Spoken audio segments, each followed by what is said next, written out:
तो अभी बात करने वाले ट्रैक्शन मोटर के बारे में और बेयरिंग असेंबली के बारे में। तो सबसे पहला जो ट्रैक्शन मोटर होती है कहाँ पर लगी होती है, मोटर कार की बोगी में लगी होती है, राइट। तो सबसे पहला देखिए, the traction drive comprise of traction motor, flexible coupling and reduction gear box with hanger rods. The traction motor is mounted on the bogie cross beam by means of full suspension system. Motor torque is transmitted to the reduction gearbox through the flexible coupling. तो यहाँ से हमने ये discuss किया कि सबसे पहला जो ट्रैक्शन मोटर है, जो ट्रैक्शन ड्राइव होता है, इसमें हमें क्या मिलता है, ट्रैक्शन मोटर मिलती है, फ्लेक्सिबल कपलिंग मिलती है और रिडक्शन गियर बॉक्स मिलता है, राइट। तो ये तीन मोस्ट इंपॉर्टेंट चीज़ें, ट्रैक्शन मोटर, फ्लेक्सिबल कपलिंग और reduction gear box with hanger rod. Hanger rod को जैसे कि हमने बात किया था इससे पहला, हैंगर रॉड को हमने रिएक्शन रॉड भी बोला था। अभी जो ट्रैक्शन मोटर होती है वो कहाँ पर लगी होती है, क्रॉस बीम असेंबली पे लगी होती है। सबसे पहला जो ट्रैक्शन मोटर है मोटर बोगी पे लगी होती है, ट्रेलर बोगी पे लगी होती है, मोटर बोगी पे लगी होती है। मोटर बोगी पे कहाँ पर लगी होती है, cross beam, side beam, and beam. तो मोटर बोगी पे क्रॉस बीम पे लगी होती है with the help of full suspension system. अभी जो ट्रैक्शन मोटर का जो मोटर टॉर्क है उसे रिडक्शन गियर बॉक्स में भेज दिया जाता है with the help of flexible coupling. The flexible coupling is able to bear all vertical, lateral, longitudinal and out of parallel movement between motor and gearbox. यहाँ से हमें समझ में आया फ्लेक्सिबल कपलिंग की क्या रिक्वायरमेंट होती है, हमने इससे पहले भी डिस्कस किया है। तो सबसे पहले हम लोग देख लेते हैं फिगर, किस तरीके से फिगर में हमें पूरा दिखाई देगा। तो यहाँ पर ये हमने कंसिडर किया, ये है मोटर कार की बोगी। तो ये मोटर कार की बोगी में सबसे पहला अगर हम लोग देखें, यहाँ पर ये हमें क्या दिखाई दे रही है, ट्रैक्शन मोटर दिखाई दे रही है। यहाँ पर ये ट्रेन का व्हील है, यहाँ पर ये जो ब्रेक डिस्क है वो हमने कंसिडर किया है। यहाँ पर ये है ट्रांसडोम, जिसे क्रॉस बीम भी बोला जाता है। तो जो क्रॉस बीम है वहाँ पर लगी है, जो ट्रैक्शन मोटर है कहाँ पर लगी है, क्रॉस बीम में लगी है। फिर उसके बाद ये हमने ट्रांसफॉर्म कंसिडर किया। यहाँ पर ये हैंगर है जिसको हम लोग बोलते हैं गियर केस हैंगर। अब ये जो गियर केस हैंगर है इसका और एक नाम होता है जिसे बोला जाता है रिएक्शन रॉड। और यहाँ पर ये हमने गियर बॉक्स कंसिडर किया है, राइट। अभी जो मोटर का जो टॉर्क होता है ये बेसिकली गियर बॉक्स को ट्रांसमिट कर दिया जाता है, राइट, जिसके वजह से होता है कि जो ट्रेन है उसे हाई स्टार्टिंग टॉर्क मिलता है। फिर उसके बाद यहाँ पर ये ब्रेक डिस्क लगी है और यहाँ पर ये व्हील लगा है, राइट। अभी यहाँ पर अगर हम लोग देखें, यहाँ पर ये ट्रैक्शन मोटर कौन सी मोटर है, इंडक्शन मोटर है। टाइप कौन सा है, स्क्विरल गेज है। कितना करंट लेती है, 117 एम्पियर। वो ऑपरेटिंग वोल्टेज कितना है, 700 से 1400 वोल्ट के बीच में वेरिएबल वोल्टेज, वेरिएबल फ्रीक्वेंसी पर काम करती है। अभी जो इन्वर्टर का जो, जैसे कि हमने बात किया था ट्रैक्शन कन्वर्टर इन्वर्टर होता है, तो जो इन्वर्टर का जो आउटपुट होता है उसको हम लोग किसे फीड कर देते हैं, ट्रैक्शन मोटर को। मतलब जो ट्रैक्शन मोटर का जो इनपुट होता है वो इन्वर्टर का आउटपुट होता है, 3 फेस इन्वर्टर का।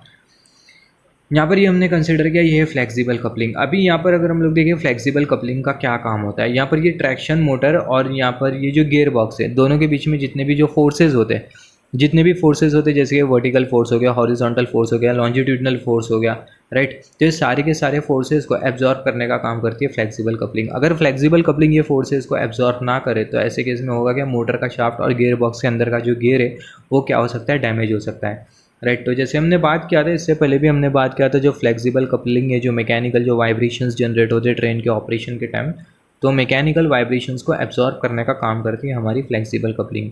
अभी मैकेनिकल वाइब्रेशन को हमने ऐसा डिस्कस किया कि जो vertical force, horizontal force, lateral movement हो गया, फिर उसके बाद जो लॉन्जिट्यूडनल मूवमेंट हो गया, तो सारे मूवमेंट को एब्जॉर्ब करने का काम करती है। सारे मूवमेंट के साथ एसोसिएटेड जो मोशंस होता है उसे एब्जॉर्ब करने का काम करती है फ्लेक्सिबल कपलिंग। यहाँ पर ये हमने कंसिडर किया एक्सल। फिर उसके बाद यहाँ पर ये हमने कंसिडर किया ये ब्रेक पाइपिंग। अब ये ब्रेक पाइपिंग के through basically compress air flow होगी और वो कंप्रेस एयर ब्रेक सिलेंडर में जाएंगी, ट्रेन में लगेगा ब्रेक। अभी यहाँ पर जैसे कि हमने बात किया, यहाँ पर ये एक्सल होता है। एक्सल की लोड बेयरिंग कैपेसिटी हमने बात किया है 17 टन है। फिर उसके बाद अगर हम लोग देखें, जैसे हमने बात किया फ्लेक्सिबल कपलिंग का क्या काम होता है, यहाँ पर ये वाली फिगर में भी हम लोग देख सकते हैं। यहाँ पर ये हमें गियर बॉक्स दिखाई दे रहा है, यहाँ पर ये एक्सल, ये व्हील माउंटेड ब्रेक डिस्क, यहाँ पर ये traction motor, gear case hanger हमें यहाँ पर दिखाई दे रहा है। गियर केस हैंगर का क्या काम होता है, जो गियर बॉक्स होता है इसे हैंग करने का काम करता है, या फिर बोल सकते हैं जो गियर बॉक्स है ये भी बेसिकली मूव हो रहा होता है। अभी ये जो गियर बॉक्स है ये मूव हो रहा होता है, तो ना के बराबर में इसमें मूवमेंट होता है, तो मूवमेंट को एब्जॉर्ब करने का काम कौन करता है, ये रिएक्शन रॉड या फिर बोल सकते हैं गियर केस हैंगर। अभी यहाँ पर अगर हम लोग देखें, जो गियर बॉक्स में जो ट्रांसमिशन रेशियो है वो कितनी है, 6.65। यहाँ पे हमने बात किया, the reduction gear box is single reducer mounted by means of half suspension, the gear box connected to the bogie frame via flexible hanger rod. जो गियर बॉक्स है बोगी के फ्रेम के साथ लगा है, जो गियर बॉक्स है bogie के फ्रेम के साथ लगा है वाया फ्लेक्सिबल हैंगर रॉड। और ये जो फ्लेक्सिबल हैंगर रॉड है ये भी कहाँ पर लगा है, ट्रांसडोम में लगा है, मतलब क्रॉस बीम असेंबली में लगा है। The frame is provided with safety stop which limits the rotation of the gearbox related to the axle in the event the suspension of the gearbox fail. तो यहाँ पर अगर हम लोग देखें हमें सिर्फ इतनी चीज़ पता होना चाहिए कि जो ट्रैक्शन ड्राइव है इसमें हमें क्या क्या मिलता है, traction motor, flexible coupling, gearbox anger rod और फिर उसके बाद सेफ्टी स्टॉप। अभी जो सेफ्टी स्टॉप होता है इसका क्या काम होता है, सेफ्टी स्टॉप हमें कहाँ पर दिखाई दे रहा है, ये जो हमें जो दिखाई दे रहा है इसको हम लोग बोलते हैं सेफ्टी स्टॉप। ये जो है इसको हम लोग बोलते हैं सेफ्टी स्टॉप जो कि रेड कलर का है।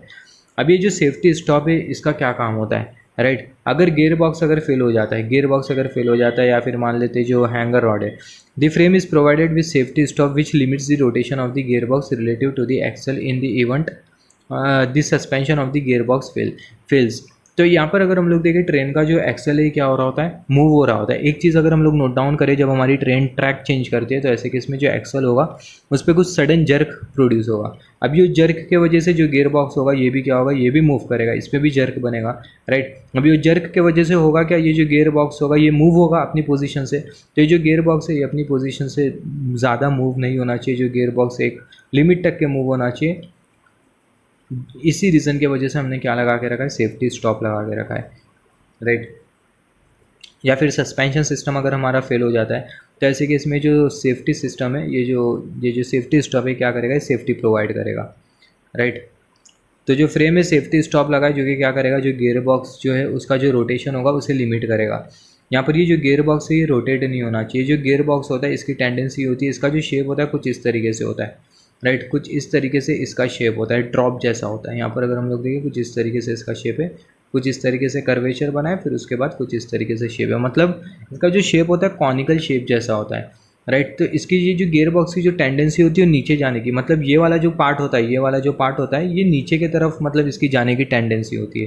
तो यही रीज़न की वजह से जो पार्ट है नीचे की तरफ जाना नहीं चाहिए, राइट। नीचे की तरफ जाना नहीं चाहिए। ये क्यों नीचे की तरफ जाएगा, क्योंकि जब हमारा एक्सल पे अगर कुछ मतलब एक्सल अगर अपनी एक्सिस के अबाउट, या फिर हम लोग सिंपल वर्ड में हम लोग बोल सकते हैं जो गियर बॉक्स है ये मैकेनिकल फोर्सेस की वजह से नीचे की तरफ क्या हो सकता है, डिविएट हो सकता है, राइट। तो नीचे की तरफ ये गियर बॉक्स नहीं जाना चाहिए। तो इसी रीज़न की वजह से हमने ये सेफ्टी स्टॉप लगा के रखा है। सिंपल वर्ड में बोल सकते हैं कि जो सेफ्टी स्टॉप होता है ये गियर बॉक्स की सेफ्टी के लिए होता है।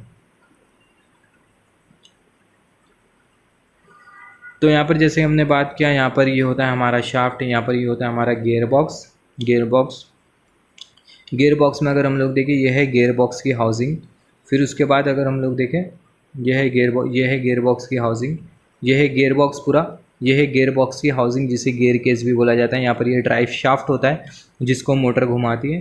फिर उसके बाद अगर हम लोग देखें यहाँ पर ये ड्राइव व्हील शाफ्ट है, मतलब ये व्हील का शाफ्ट होता है, व्हील का शाफ्ट मतलब व्हील का एक्सल होता है ये। और फिर उसके बाद यहाँ पर ये जो गियर केस हैंगर है उसमें ये जो लगा है इसको हम लोग बोलते हैं टॉर्क आर्म। ये जो पार्ट जो ये हमने गियर केस हैंगर कंसिडर किया जिसे रिएक्शन रॉड भी बोला जाता है, उसका ये वाला जो पार्ट होता है बीच वाला पार्ट उसको टॉर्क आर्म भी बोला जाता है।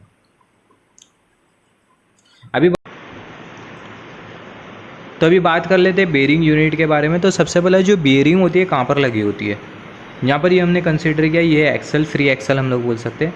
एक्सल के साथ कुछ इस तरीके से व्हील लगा है, एरो की टिप इसको हम लोग बोलते हैं व्हील फ्लेंज, इसको बोला जाता है थ्रेड। और यहाँ पर ये जो लगी है इसको हम लोग बोलते हैं बेयरिंग। यहाँ पर भी एक बेयरिंग लगी है और यहाँ पर भी एक बेयरिंग लगी है, राइट। अब ये जो बेयरिंग है इसके वजह से होता है कि जो व्हील होता है वो घूमता है। अब ये बेयरिंग हमें कुछ इस तरीके से दिखाई देती है। तो जो बेयरिंग है इसके पार्ट्स के बारे में हमें बात करना है, राइट। तो सबसे पहला अगर हम लोग देखिए जो बेयरिंग होती है, यहाँ पर ये जो बेयरिंग है ये है compact tapered roller bearing unit, जिसको हम लोग CTBU भी बोल सकते हैं, compact tapered roller bearing unit. तो सबसे पहला जो बेयरिंग है इसमें हमें क्या मिलता है, बेयरिंग में हमें मिलती है एंड कैप असेंबली। तो जो एंड कैप असेंबली है यहाँ पर हमें कुछ इस तरीके से दिखाई दे रही है, ये होती है एंड कैप असेंबली। तो यहाँ पर ये एंड कैप असेंबली हमने बात किया, ये जो एंड कैप असेंबली होती है इसके साथ क्या लगी होती है, सील्ड बेयरिंग लगी होती है। अभी जो सील्ड बेयरिंग है इसके अंदर पी स्पेसर लगा होता है। अभी जो पी स्पेसर है उसके बाद लास्ट में क्या लगा होता है, सबसे पहला बैकिंग रिंग लगी होती है। तो अगर हम लोग देखें ये वाली फिगर में बहुत सारी चीज़ें क्लियर है, जस्ट होल्ड ऑन। तो जैसे हमने बात किया यहाँ पर ये जो बेयरिंग असेंबली इसमें हमें एंड कैप असेंबली मिलेंगी। एंड कैप असेंबली किसके साथ लगी होंगी, सील बेयरिंग। अभी सील बेयरिंग के अंदर भी पार्ट्स होते हैं। तो सील्ड बेयरिंग के अंदर क्या क्या पार्ट होते हैं, तो सील्ड बेयरिंग में अगर हम लोग देखें सबसे पहला हमें क्या मिलता है, ये वाली फिगर कंसिडर कर लेते हैं। ये जो सील्ड बेयरिंग है इसमें हमें क्या मिलता है, आउटर रिंग मिलती है। तो सील्ड बेयरिंग का ये वाला जो पार्ट होता है जो हमें जो बाहर से दिखाई दे रहा है इसको हम लोग बोलते हैं आउटर रिंग। तो सील्ड बेरिंग में सबसे पहले हमें आउटर रिंग दिखाई देती है। आउटर रिंग के दोनों साइड में सील लगी होती है, यहाँ पर भी सील लगी होती है और यहाँ पर भी सील लगी होती है, राइट। अभी यहाँ पर ये जो आउटर रिंग है इसके आजू बाजू सील लगी है, फिर उसके अंदर क्या लगी होती है, आउटर रिंग के अंदर इनर रिंग असेंबली लगी होती है। आउटर रिंग के अंदर क्या लगी होती है, inner ring assembly. Inner ring assembly में के बाद क्या लगा होता है, सेंटर स्पेसर लगा होता है। इनर रिंग असेंबली के बाद लगा होता है सेंटर स्पेसर, कुछ इस तरीके से सेंट्रल स्पेसर लगा होता है, राइट। अभी जो सेंट्रल स्पेसर है उसके बाद फिर से एक इनर रिंग असेंबली लगी होती है, कुछ इस तरीके से। बहुत सिंपल सा कंस्ट्रक्शन है इसका, कुछ समझने लायक है नहीं। एंड कैप असेंबली होती है, सील्ड बेरिंग होती है, फिर उसके बाद पी स्पेसर होता है और ये बैकिंग रिंग होती है। अब ये सील्ड बेरिंग के अंदर भी पार्ट्स होते हैं। सील्ड बेरिंग के आजू बाजू देखें तो कुछ इस तरीके से सील लगी होती है। सील्ड बेरिंग में आउटर रिंग होती है, आउटर रिंग के अंदर इनर रिंग होती है, इनर रिंग के बाद स्पेसर, सेंट्रल स्पेसर लगा होता है, सेंट्रल स्पेसर के बीच बाद इनर रिंग लगी होती है। हम लोग ऐसा बोल सकते हैं यहाँ पर ये जो सील्ड बेरिंग है इसके आजू बाजू सील लगी होती है, और ये सील्ड बेरिंग के वॉल्यूम के अंदर क्या लगा होता है, सील्ड बेरिंग के वॉल्यूम के अंदर इनर रिंग असेंबली होती है, 2 इनर रिंग असेंबली होती है, और वो जो इनर रिंग असेंबली होती है सेंट्रल स्पेसर से सेपरेटेड होती है। जो इनर रिंग असेंबली है वो सेंट्रल स्पेसर से सेपरेटेड होती है, बस। और बोगी ये जो बेरिंग यूनिट है इसमें और कुछ है नहीं अंडरस्टैंडिंग के लिए। तो ये हमने बात कर लिया बेरिंग यूनिट के बारे में, ये हमने डिस्कस किया बेरिंग यूनिट के बारे में। तो जैसे हमने बात किया जो सील बेरिंग है इसके अंदर हमें क्या मिलेंगे, 2 सील मिलेंगी, एक बाहर की तरफ और एक राइट साइड में, एक लेफ्ट साइड में। और ये सील बेरिंग के अंदर हमें क्या मिलेंगी, हमें मिलेंगी inner ring assembly, inner ring assembly मिलेंगी। इनर रिंग असेंबली, दोनों जो इनर रिंग असेंबली होगी वो सेंट्रल स्पेसर से सेपरेटेड होगी।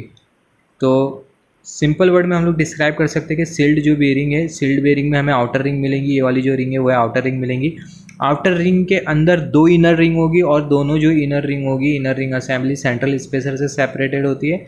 और फिर उसके बाद जो आउटर रिंग है इसके मतलब रिम पे, या फिर बोल सकते हैं इसके बाहर टिप पे क्या लगा होता है, 2 सील लगी होती है। यही रीज़न की वजह से इसे बेसिकली बोला जा रहा है seal bearing assembly, seal bearing assembly.